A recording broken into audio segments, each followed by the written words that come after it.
what is risk management? Now, wherever there is a risk, there will be a risk management, right? So this question can come up in the similar line that if there is a risk, there will be a risk management. Now, what is risk management? So risk management is nothing but the process of identifying the risk, okay, whether it's a product risk or project risk, analyzing the risk and then mitigating or controlling it, okay? So any identification of the risk, then analyzing it, okay? So basically 3-step process: identification, analyzing and mitigation or controlling, okay? So these 3 activities, whenever you do for a particular risk identification or particular risk in a product or project, that is a risk management. So why risk management? Because in case the risk becomes an outcome in future, right? Risk could be an outcome or could not be, right? It could never happen. So say for example, even though there is a scope creep, the team might be able to,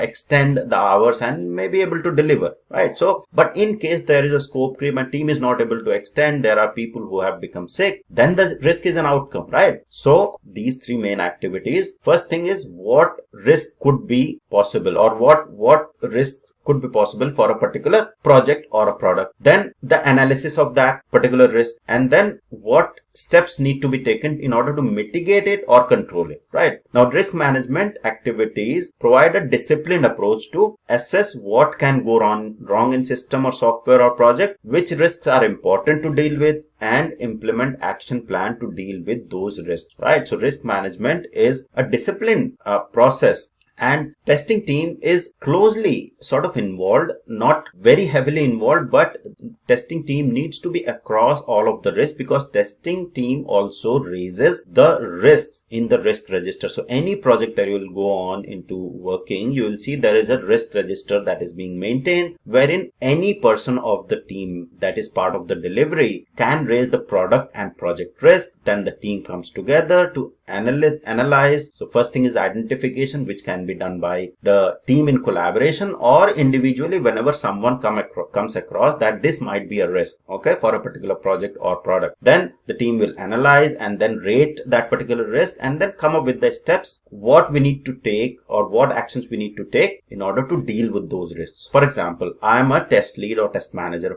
in a particular project. I know that based on the estimation, the requirements that we have will require 10 people to deliver, or the number of test cases that are there will require 10 people to execute those test cases in 2 months, right? Now my team has only 7 people. So I'll go ahead and quickly raise that particular risk in the risk register, that this is a risk we might not be able to meet the timeline even after extending the working hours of the 7 team members, right? So that is kind of a risk. Maybe we are able to meet, maybe we are not able to meet. So then that identification has happened. I have logged that particular risk. Then in the analysis phase, the stakeholders will come together, and along with myself, because I have raised the risk, they'll have that discussion why this particular risk, and based on that calculation how many more people we need, right? So then in case they are able to provide that particular number of people at the appropriate point of time, that is basically the action plan. Yes, we will be onboarding more people to go ahead and execute or be part of the team, so that we are able to meet those timeline and execute those test cases in time, right? So that's the implementation of the action plan after discussing the risk. So this is basically how the teams work day to day, right? It's not just theoretical. This is how actually it happens in the project. Okay, so that's the 88th question around the risk management.